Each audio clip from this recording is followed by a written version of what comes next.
Sharqi Turkistonda Ramazon oyi kirishi bilan nurg'un Uyg'ur tutqun qilindi. Erkin Osiyo radiosining xabar qilishicha, o'tgan bir haftada Sharqi Turkistonning Xotan viloyatida oz deganda 137 kishi tutqun qilingan. Ularning tutilish sababining qarshilik ko'rsatishga mayli kishilar bo'lganligi, ulardan ro'za tutganligi aniqlangan. 30 kishining turmaga, qolganlarning bo'lsa lagerlarga qamalganligi ma'lum. Germaniyaning Duisburg shahriga joylashgan Sharqi Turkiston uchur markazida Sharqi Turkiston fidoyilari bir yerga jam bo'ldi.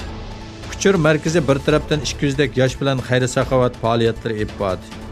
Yana bir tarafdan Sharqi Turkiston temasida leksiya uyushtirdi. Yig'inda Gollandiyadan kelgan jurnalist Ahmadjon Obul bilan Sharqi Turkiston uchur markazining raisi Abdujalil Qarqash Sharqi Turkiston masalasini va navbatdagi vaziyatni tushuntirib o'tdi. Abluka ostidagi G'azzani kontrol ostiga olgan Hamas Isroiliya bilan 6 oylik urush to'xtatish kelishimining yolg'onligini jakka oldi.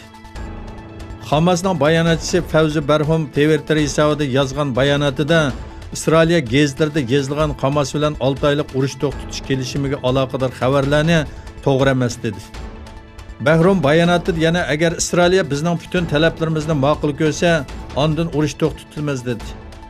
Isroiliya 12-qonuni Birlashgan Davlatlar Tashkiloti va Misr hukumatining yarashtirishi natijasida Hamas bilan Isroiliya 6 oy urush to'xtatadiganligini xabar qilgan. Isroiliya 4 va 5 mayda G'azza sohilida epag'in bostirishda 2 homildor ayol va 2 narsidini o'z ichiga olgan 25 kishining o'lishiga va 150 kishining yordar bo'lishiga sabab bo'lgan. İran atom energiyasi organi kuchaytirilgan uran ishlab chiqarishni 4 darajasiga oshiradiganligini bildirdi. İran doiralari 8 may Amerikaning Ironga yurgizgan embargolarga qarshi yadro kelishimidagi bir qism belgilamalariga amal qilmaydiganligini bildirib, suyuqlantirilgan uranni chet elga avatmasdan o'z davlatida saqlaydiganligini aytgan edi. Pokistonning poytaxti Dushanbening sharqidagi Vaqtat rayonida qattiq amonlik tadbirlari bilan boshqarilayotgan turmada qonliq voqea chiqib, 3 nafar amonlik saqlag'uvchi va 24 nafar Daesh a'zosini o'z ichiga olgan, oz deganda 32 kishi qazo qildi.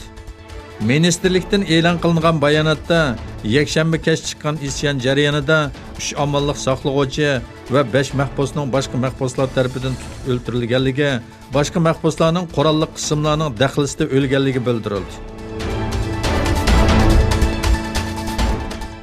Xitoy Amerika dengiz armiyasiga tava bir qo'g'lug'uchi paraxotning Janubiy Xitoy dengizida o'zi egilik huquq talab qilayotgan rayonga kirganligini tanqid qilib, Washington doiralarini bu xil ig'vogarchilik harakatlariga xotima berishga chaqirdi. Xitoy Tashqi ishlar ministrligining bayonotchisi Lu Kang Beijingda o'tkazilgan muxbirlarni kutilish yig'inida Amerika dengiz armiyasiga tava bir qo'g'lug'uchi paraxotning Xonyan orlig'i 12 mil yaqinlashganligi haqida to'xtalib, Amerika doiralarini ikki taraf munosabatiga hamda rayondagi tinchlik va muqimlikka ziyon yetkazishdan saqlanish uchun bu xil ig'vogarchilik harakatlariga tez vaqtda xotim berishga chaqiramiz dedi.